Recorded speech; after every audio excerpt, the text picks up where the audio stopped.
If you're a driver, you need to watch this video.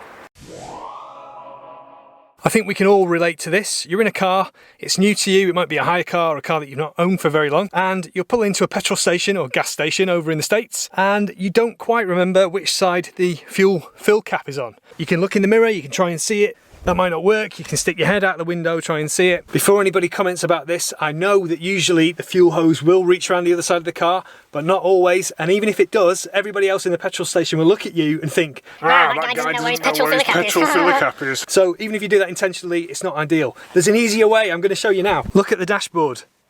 There's a little fuel symbol there, and it has an arrow on the right hand side. That means that the filler cap is on the right hand side of the car. Let's go and check. Ta-da!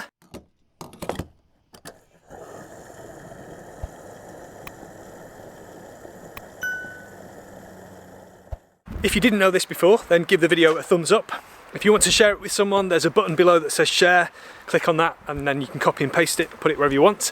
And if this doesn't work on your car, then comment and let me know. Okay, thanks for watching. I'll see you in another helpful video soon. Until then, don't forget, love life.